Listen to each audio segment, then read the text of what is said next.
Today we are at my house in the kitchen, and we've got a special guest for you guys. We're going to be really delving into ways that you could potentially save yourself time in this podcast episode. So excited for you guys to get a chance to hear this. So today we're with our expert AI man, Ross.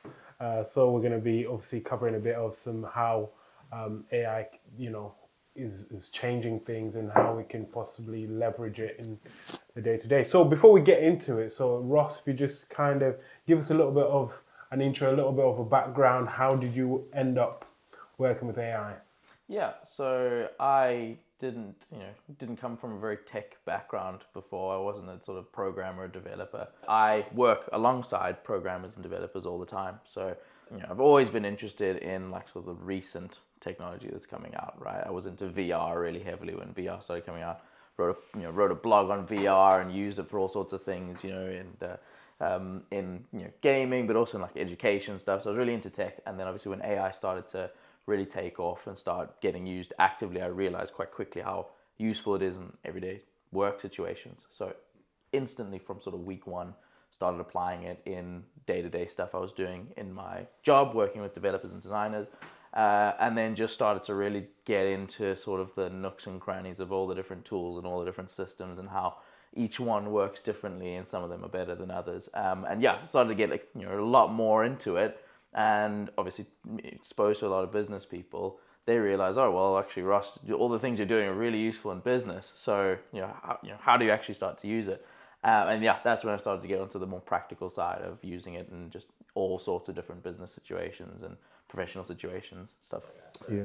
So when you start saying things like AI, to you it might seem like commonplace terminology, but for somebody who's been on a rock or just is unaware of all of this, what is AI? That's a really good question. So you've got your old school traditional AI. When I say old school, it's from the last sort of 20 years, not ancient.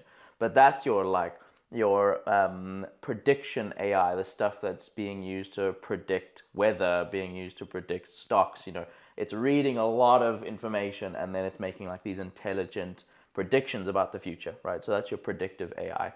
And then you've got your sort of like classification AI. So that's the stuff that's being used to, every time you're sitting on a website and you're saying like, which one of these is a train or which one of these pictures is a car? And you're sort of selecting all those pictures, like classifying that's a car.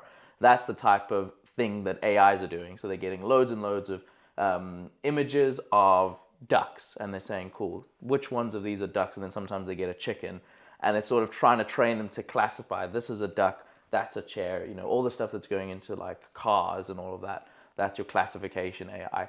And then you've got the new sort of wave of AI. So you've got two different types. You've got your image-based ones or your video-based ones where they're actually able to generate videos and images.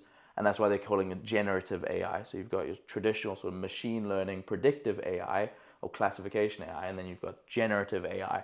So it's generating images, videos, songs, text, and it's generating something fresh, So that's the difference between the two. So most of the time when I'm talking about AI, a lot of that is the new generative AI, the stuff that's being used to create images, create texts and all of that. But sometimes it mixes a little bit with, the old school predictive or classification. So we say AI is artificial intelligence and we've had it for a while. So when you said predictive AI, I'm thinking when you're writing a text message and it sort of predicts what you might say next, or if you're writing an email and it predicts how you want to finish that sentence. Is that where we would commonly know to be using AI? Yeah. That's sort of on the text side of things, that's sort of predictive text, and that's it. It's reading like the last couple of words you said and then predicting, I'm sure he's going to say, meet me at the pub next, right? Instead of sort of meet me at the zoo or whatever, and it's just trying to predict the very likely thing. So yeah, that's sort of text-based predictive. And then generative AI is where something new that's never been is being produced. Is that exactly? Okay. Yeah. It's still using a lot of information and all of the old information. It's not starting completely fresh, right? So all of these generative artificial intelligence tools, they've been trained just like a child will get trained on its ABCs and learning, A, B, C, B, D, and then eventually it can start to write its own fresh, words and text, and eventually a poet. But it's still learning on that, but it's generating completely fresh, new pieces of text, or it's completely fresh new pieces of images or videos and things like that. So I can understand how the predictive was getting useful, finishing off my emails and not having to spend as long crafting messages, that sort of thing. How is generative AI now being useful for the common person, for professional people? I've seen these cool images of people where they put their photo, I think, and then it gets different versions of that person in different settings, their photo brush, whatever, airbrushed, and looking very cool. That's creative and nice, but where is it now becoming useful, within professional settings? Yeah. So those ones, you can imagine maybe how many times your email where it predicted the next couple of words, it saves you maybe 5, 6, 20 seconds a day. It's nice. But it's only sort of working on that small little piece of text and then predicting that next thing. Where the new generative AI specifically for text became really useful is there's a couple of things. One, it has a lot of there's quite a lot of ability to understand context and understand sort of what to focus on. So you give us this, big, long, if you've used ChatGPT or some of these sort of chatbot AIs that are coming out for generative AI, you give it a big piece of text and it's able to focus on actually what's important in that text. So that's one big thing that's useful. Instead of just the last sentence and then giving you the next word, it's able to take a big chunk of text, go, okay, well, you may have rambled a little bit in the middle, and we're sort of all guilty of sort of typing out a long email and probably could have cut it down a bit. But these AIs can sort of read the most important bits. And then another thing they can do is they can produce quite a lot of text afterwards. So instead of a couple of words, it can produce quite a lot of text that's quite useful after that. So that's where it starts to get a little bit more useful, because you can start to ask it questions. And because it's got that ability to focus on what's important in your question and then produce a lot of sort of context, that's where it started to become like you can generate a whole article based on the question you've given it. So give me an article on how penguins mate in Antarctica.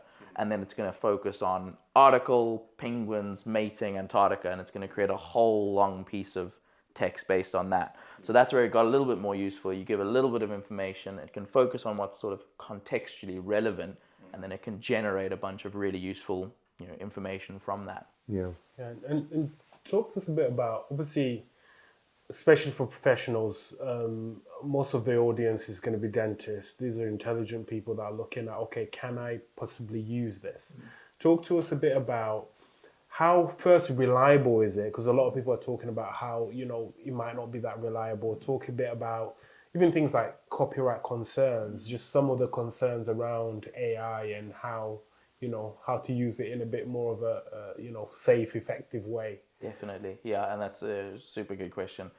On reliability, that's really important to know how these things are actually prepared, how they're cooked before they start being put in these products and all these tools.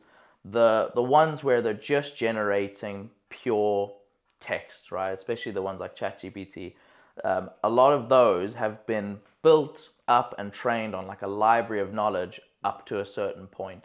Right, so that was a big thing when ChatGPT came out. No one really sort of talked a lot about how its knowledge ended in March 2021, and people were using it in November 2022, and through 2023, not realizing that it hadn't actually been updated, for nearly a year, sometimes over a year. So that means that obviously in terms of reliability on recent data, it didn't have anything. It didn't know any of the sort of most recent news. So that's one thing. If anyone's using these, the first thing you need to do is check, and it's always sort of in the tools, it's explained how it's been trained or where it's up to, checking how recent its information is. And then another thing is, unless it's directly connected to the internet, so there's a few tools that are directly connected, or usually it's behind the sort of pro versions of some of these tools, so the free versions don't connect to the internet. But if it's not connected to the internet, then you can't really rely on anything that it says with full trust, never 100% trust.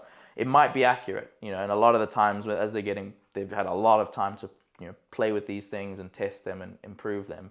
It might be accurate, but always go and double check. So there's two sort of ways. One is if it's purely just ChatGPT and it's just giving you an article, or it's giving you sort of some, like a quick answer to things, because some people use it like a Google, always go double check that in Google or check that elsewhere. And then the other thing is find the ones that are directly connected to the internet. So a really good one that's connected and it's completely free is just perplexity.ai.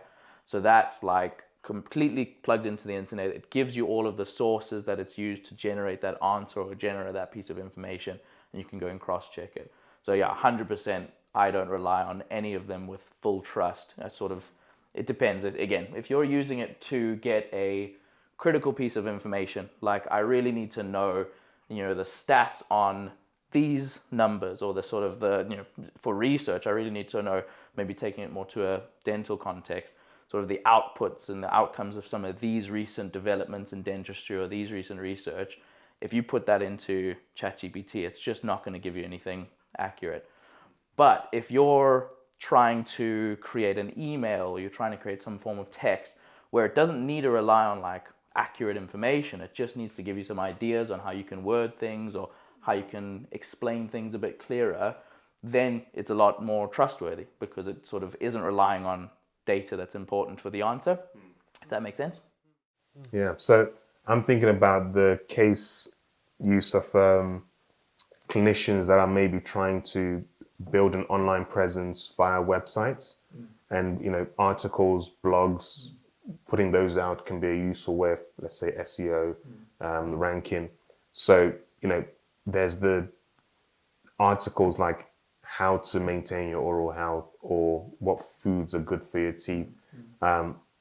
Would you say that AI would be a good way to get the bulk of that written, and then you modify it to suit your audience? What would you say? Because you're talking about reliability there. Yeah, absolutely. So that's a great way to get, and the way I see it is AI is good to get about 90% of the text work done. And that's usually sort of the hard slog of content creation, is sitting there from a blank piece of paper and going, what am I going to write about? So AI is great to help you structure that. You can ask it, you can tell it about the audience you're trying to build it for, the people you're trying to build it for. You can even talk about sort of the way of using language, right, in a specific tone and message, and it can give you a lot of the structure of the article, so it can help you plan quite a lot.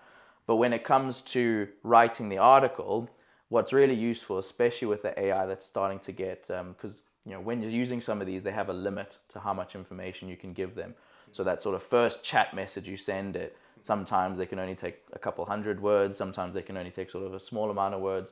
So what's useful if you're building articles is going and finding some of those articles online, Googling them, making notes and summaries of those, of the key factual information, and then putting all of that into the AI that you're using. Because then it's not relying on its own knowledge and its own memory base that might be a year or 6 months old. It's relying on the information you've just given it. And that's much more sort of accurate and relevant.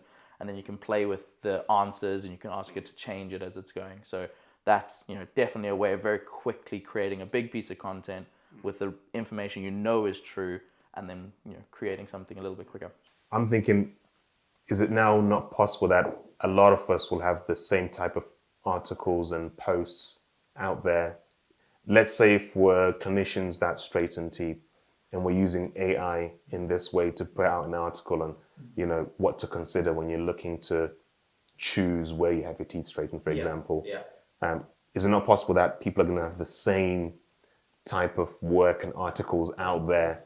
And what's the difference, or where are the lines between plagiarism and something that can be put out online and still rank quite well on Google, let's say? Yeah, I definitely think if people are sort of using a very basic, write me an article on X, and they're not giving it much more information, then it's going to produce almost the same results, especially if everyone's using ChatGPT. And that's been a big problem, is that we're starting to see all of the information that was built by, and created by humans in the past, right, is going to become really valuable, because there's so much of this new information, new articles, new books that are being created with AI, and we don't have as much human-generated information anymore. So, that's a huge thing. Where it becomes more important is how much of your own personality you give it, your own instruction. So if everyone's saying, write me an article about this, you know, and you give it to that AI, everyone's using the same sort of AI, it's going to be the same. But if you say, write me an article, I want it to explain the really important part of this, and this part of a dental treatment. And I really want you to make sure to emphasize this part of the article, or I really want to emphasize how I can help with that. So you want to give it a little bit more of your information, your context, and then it's going to be a little bit more unique to you.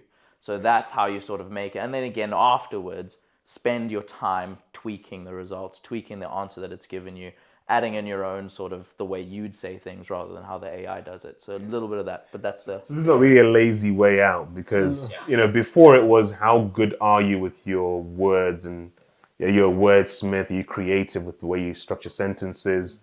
Now it's how creative are you prompting the AI to produce a response that will be, you know, interesting for your readers. Exactly. So it's a different skill set. It's a slightly different skill set. It abstracts away from some of those skills, right? So when and what I mean is essentially when, you know, if you are an incredibly good wordsmith, there's a lot in your knowledge bank and all your experience that you've created. You've written a load of articles. You've gone to maybe study that. There's a lot of that information that's really quite, you know, hard to achieve for the average person.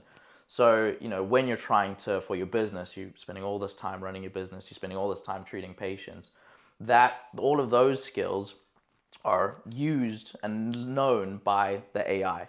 You know, so you don't necessarily have to be a really great writer to produce good results, but you can get better at prompting, right? You can get better at giving the AI what you're thinking in your head. So it helps you sort of, as a creative outlet. You might not have all of the abilities to write something that sort of feels like what you want it to be in your head, you know, and everyone has this creative sort of spark that they've got, and they want to be able to make good art or be able to generate good content, right, and good writing, but they don't have the time and skills there, but they've got the idea in their head. So you're able to sort of, if you're able to explain that, you're able to use the tools, you're able to articulate that, you can get your idea out, you know, in a good standard. And then again, you know, putting a little bit of, like I said earlier, still adding your personality to it, but it means that, yeah, you can put good quality stuff out, but the skill is around using the tool rather than the sort of finer detail of the drawing and writing, right? Which is still an incredibly important skill to have, and there's loads of people still developing that. And obviously the biggest worry is that those skills will start to disappear, because a lot of people rely on, you know, these AI tools as well. So there's still an element of anyone who is writing and who is good at writing and who wants to keep building that skill, you know, continue to do that. You know, if you're getting a lot of satisfaction, and if you are quite passionate about, you know, making sure you're writing good art, you know, and creating good art, and that's, you know, with text as well. But for the vast majority of people whose goal isn't to be a good writer, it's to get business content out to bring your customers in, or to, you know, raise awareness, then getting good at these tools helps you do that better. Right? Makes sense. Actually, one it's more like an question that I was going assistant. to ask you was, Exactly. Imagine progressive dentists, busy. You've just met them for the first time somewhere. They've not told you much about what they do. How would you sell AI to them? They've just said to you, I am a dentist, I'm very busy, very progressive, I love technology, sell AI to me. Yeah. So I think I'd probably start with understanding, you know, how exposed to AI they are in their sort of day to day, because there's probably a lot of the traditional AI that we were talking about in the stuff that they're sort of working with as well, where they don't need to think about it, you know, because the people that are building all these tools or all of the different, you know, digital products, those are all putting the AI in, and the users, you know, the dentists that are using all those tools or whatever, don't have to think about it. When they're talking about sort of sell me, you know, AI based on all the new stuff, I'd find out, you know, have they started using ChatGPT for, you know, text-based things, what's called a large language model. So anything that's based on producing text, reading text, those are these large language model AIs. So I'd find out, you know, are you using these LLMs, these large language models? How many have you used? Are you using some of the more research-based ones like Perplexity I mentioned earlier? These ones where it's sort of like a Google, but it's generating these results. So find out a little bit about how they're using it in their day-to-day. And then I'd find out what they're doing. Are you talking to people a lot? Are you sending a lot of emails? Are you sending a lot of texts? Are you doing a lot of customer support? Are you doing a lot of inquiries from patients? Are you doing a lot of communication out to, are you training your own dentists, sort of junior dentists? Are you doing a lot of training internally for staff? That type of thing. When you're communicating a lot with people, trying to get concepts across to them, really useful to start learning how to use large language models, because for the reasons I said earlier, if you're not so comfortable creating a really well-defined, well-worded email that gets your point across quickly, then an LLM or a ChatGPT or one of the sort of new language models is going to save you a lot of time. So that's one thing. And then I find out, are they generating content? Are you creating videos? Are you creating images? Are you trying to market quite a lot as well? Because the new generative AI that's coming out for images and soon videos and then obviously text, all those combine into being able to create very quick, useful pieces of content. You still need your raw content where you're recording or you're getting customer testimonials, but your sort of B-roll stuff or your just general images that you're slotting into some parts, you can generate those a lot quickly and a lot cheaper than taking those yourself. And sort of, again, the better you are with those tools, the quicker you can generate that sort of content. So I'd sort of find out first, how exposed are you? And then what is your, what's your major concern, right? What's taking up a lot of your time? Is it communication and training and teaching, or is it content creation and marketing and getting the awareness out? So yeah. I don't know if that fully answers the question. But So I've seen it with the LLM situation where there's actually a company that focuses on that, made by dentists for dentists, which helps you to make comprehensive notes after treatments. Oh, awesome. So for medical legal reasons as well. So it saves clinicians time on making notes after doing a treatment, so you can then see the next person. So I've seen it in that way, and I've also seen it where there's AI which helps to interpret X-rays and point out where there might be pathology or issues. I don't know how accurate that is yet, and whether you can take a clinician away from that, but I've seen it in those instances. It's quite interesting about how you can now start to combine text, visuals to create content. And so just talk us through that. How would that work? Would I record, let's say, a video talking about a particular treatment?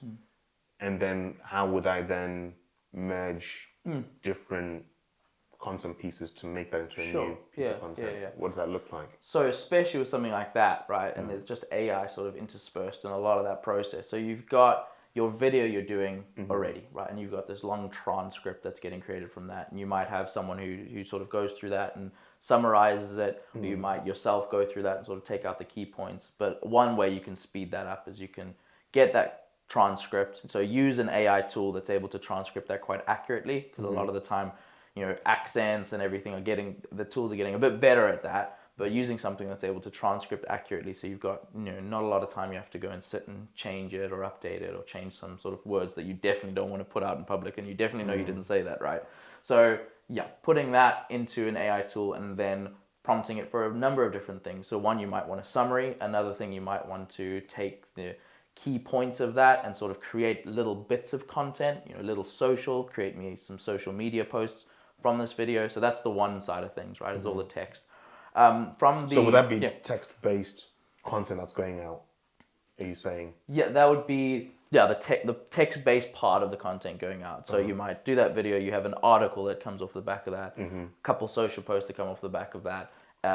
So that's take that video, take the transcript, everything you've been saying in the video, and then create those little pieces of the text-based content, right? But you might want to tie that text-based content up with images, right? So if you've already got some images to hand, that's quite useful. If you've got a little bit of sort of stuff in your old libraries of images you've taken that are relevant to that, what you can do is you can put some of the tools that are available, the image-based ones, the generative AI image-based tools, you can put those images in and you can ask it for some variations based on that image.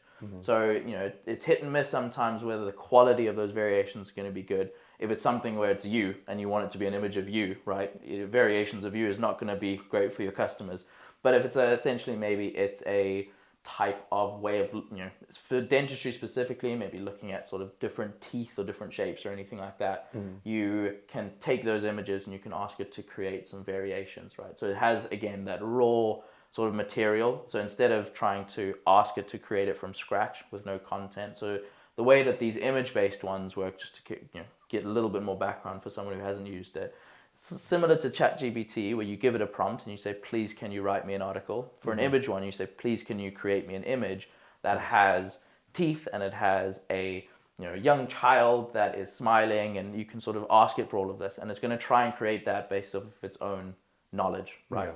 So and it'll create these images, and they're getting better and better at looking a lot more photorealistic. But it's always more practical to give it that image that you wanted to use as sort of like a raw material. So you say, here's my image of this person, and they're smiling, and they've got this type of teeth, or maybe, again, something more specific.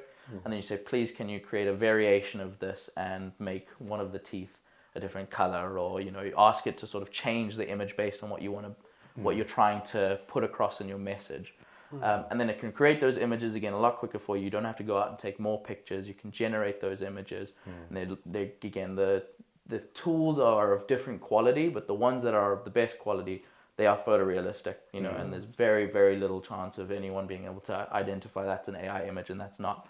So you can go and generate that image, and then you can tie that in with all of the text-based stuff that you created. So you can put that on your socials, you can put that in the article. Yeah, and that sounds great. I'm just thinking of how, because at the moment, I've got some years worth of videos that could definitely be transcribed into text. But I guess it's then thinking of a system where, how are you feeding a select group of videos to a platform or software, and then how are you feeding the transcripts that get made from that into maybe a different type of software, and then working that into producing hundreds and hundreds of. So just thinking about the process. For how you turn what you just said into like a reality. And like a regular part of your sort of process. So I think one of the big things is, like you said, the companies that are creating more specialized dentistry based sort of generative AI tools, those ones are usually going to be fastest, right? Because the process, if you're trying to use a tool that's been built for the general public, which is ChatGPT, right? It's generally been built for as many situations, as many scenarios as possible. So they've fed it a lot of information, but the ones that are starting to come out are these specialized ones. So it's always, if there's specialized LLMs, right, for your industry, try and find those and then start using those and practicing, because that's going to speed up a lot of the content. But right now, there's a lot of plugging things together. You've got, say, fireflies.ai is one I use for video recordings and transcripting, and sort of it's got an LLM plugged into it as well. So that's great for the transcripting, but then I've got to get that out, and then I've got to put that maybe into CapCut or a different sort of video editing software. And that might have other generative AI where I can highlight a part of the video and say, take that out, right? Like there's something in the background I don't want people to see. You can highlight that and say, please, can you remove the coffee stain on the table, right? And it'll remove that from the video or the image as well. So there's quite a lot of sort of plugging things in, and not a lot that go through a full flow for your industry. And that's sort of where it's getting a little bit more challenging. But over time, I think we're going to start seeing like dentist platforms, doctor platforms. I liken it to YouTube, where now you can get to a point. So I don't use the normal TV channels anymore. I just use YouTube as my TV. So it gets to a point where YouTube's gotten so good at knowing what type of content you want to watch or what you want to watch next. So you don't have to think about it. So it'd be good if it got to a point where maybe I had a software utilizing AI for clinicians, where I'm like, I've got all these videos. Here's the bank of videos. Spit out articles on this. Spit out social media posts on this, Instagram videos on this, where it'll cut it up, edit it, do B-roll. So I guess that's the holy grail. I just want to give you all my raw stuff. And then that takes all of that for me and does the best of it. And I think that's the type of thing we're starting to see now. Is you had this big rush, especially over the last sort of year and a half, where the technology started to become useful. You know, it was like, wow, because you know, LLMs and the type of technology was around for a couple of years before ChatGPT obviously came out and was public, and people were using it in different ways. But when it became publicly useful, it was like, wow, a lot of interest, right? A lot of investment went into it. And then the model started to improve and they started to get more accurate. And that was with images, videos, and everything. And we're getting to a point now where all of the individual models, the video generation models, if you've seen some of the new stuff from OpenAI, the text-based ones that are coming out, and the image-based ones, even the music-based ones, they're all getting to a point where they're all like, these are, you know, ready for production. These are ready for getting directly into business and generating value. And now I think we're getting at that consolidation point where now these platforms go, okay, well, all of these work. Let's put them all together and let's create that sort of very intuitive user flow, like you said. I was thinking a lot of these things can, for someone who's not used AI before, it can get very complicated. Sometimes some of the tools, how to figure out how they work. So how would you suggest someone get started? So I want to start using, you know, someone's a dentist, they want to start using AI. How would you suggest they get started? So the first thing is to find the main one. So you know, I learn a lot about these. I'm reading about them all the time, but I only use about 2 or 3 on a daily basis, and that's ChatGPT, Perplexity, and Midjourney or DALL-E. So that's the image one. So ChatGPT, I would just jump in and start to ask it some basic questions. Use it sort of like a Google at first, ask it some of those questions, but then use it when you're thinking about how to write things or what to say in sort of a message or an email, something like that. So use it to sort of plan a little bit. Leave it open. You know, that when I first started getting started, I just left it open on a screen next to me, so it was always there.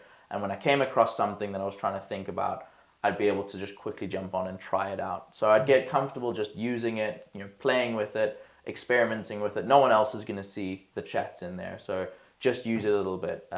So that's the main thing. Don't worry about trying to learn it perfectly as well. A lot of these tools have been built so you don't actually have to learn too much about them, especially the ones that are just chatbots and text-based. So I'd start there a little bit, and then from that point, there's only, you know, people I think get quite overwhelmed because it's AI and they think they need to know a little bit about artificial intelligence or anything.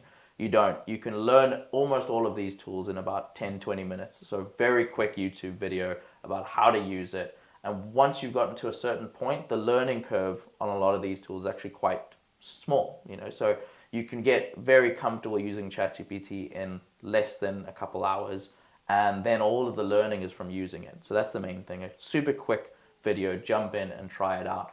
When you're starting to get into the little bit sort of more complex ones and piecing some of those together, in that case, what I'd do is find the answer based ones. So Google's got them. I think Gemini is very much search based, so you can get a lot of quick research done very quickly. So Google Gemini, if you're paying for ChatGPT, if you've used it a little bit and you've got the paid for version, that one connects directly to the internet. So you can start doing your research in there. It's going to save you a lot of time for researching how do I use these new tools or how do I use this one, and creating a lot of quick start guides from that. So Perplexity is another good one. If you're looking at a new tool, you want to find out how to do it, ask it in one of these new answer-based AIs. Say, can you find me some videos? Can you find me some quick start guides? And what it'll do is it'll scan the internet. Instead of a Google search, it'll do all that scanning for you. It'll find a few quick start guides for you, and then you can jump in and use those. So yeah, I would just spend a little bit of time on each tool. If it looks like it's going to be valuable, dedicate a little bit of time to learn it, start playing with it, and you'll probably find that you very quickly can use it for what you're trying to do in your day-to-day sort of life. And then yeah, otherwise finding people or companies that have, you know, a little bit of experience in that. A lot of people are using it. A lot of your staff are using it, you know, and that's another thing is if you're running a business or you're running a practice and you want to find out how to use this, find out which of your staff are using them and for what, and get that sort of internal sharing and internal discussion going. And you'll find very quickly that you're comfortable with it, and then you're able to sort of, it'll just become part of how you work, just like Google's part of how we research now. So yeah. And obviously prompting is a big part of using AI. What tips and tricks would you give around? Because obviously you talked about it before, but also what are some, like, a few points you'd give to how to prompt better to get better results. Okay.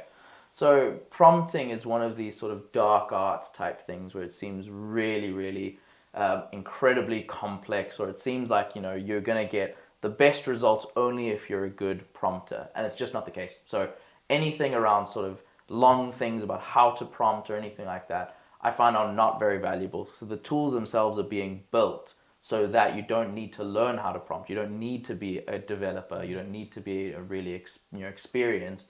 I would say the best way is if you're going to ask the AI to do something, ask it as if you're giving an instruction to an intern, or even better, ask it if you're giving an instruction to a child, right? So I need this child to do this task. Very specifically, I'm going to give it as much information about how to do the task, how to do it well, and then I'm going to just let it run. So that sort of thing, every time you're prompting, just imagine yourself explaining it to an intern, someone who's not very experienced, who needs a little bit more information about what the task entails and what sort of information they're going to need. And then that's it. So that I don't use any fancy prompting techniques or anything like that. The more and more you get used to using it, the more and more you get used to figuring out how to phrase things or how to ask it specific questions.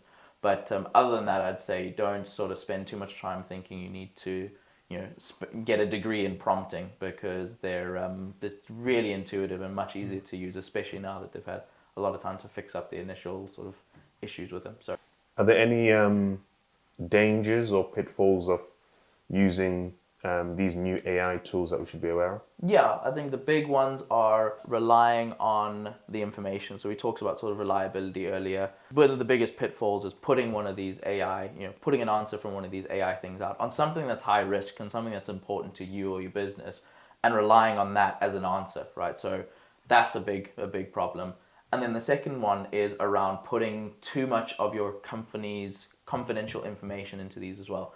A lot of them are great, and they're encrypting that information, you know, from the time you put it into the chat to the time it's getting processed and the answer that's coming back. So no one at that company who makes that tool is going to be able to see that. But there are a lot of them that use that information to train their own system. So if you're trying to do things where you've got patient information or you've got business or supplier information, try and anonymize that before you're putting it in, just for sort of, you know, privacy and confidential security. Anonymize that, put it all in, don't put any names in, and then you can still use the results and you can put all those names in afterwards. That's, you know, one of the main ones that I always think about, especially with ChatGPT. They use a lot of the chats to train their models, so try and strip out any confidential information. I think those are the two big ones. That's good. And so Ross as well, if anyone wants to find out a bit more information about you, what you're doing with AI, where can they find you? Yeah, so you can find me on LinkedIn, just Ross Hubner. You can also find us at aileadershiplab.com, and we're on Instagram, LinkedIn, and all of the main socials. So yeah, aileadershiplab.com or aileadershiplab, and pop a message there. Perfect. Fantastic. Awesome. Thanks very much. Yeah, thanks guys. Really enjoyed being part of the show.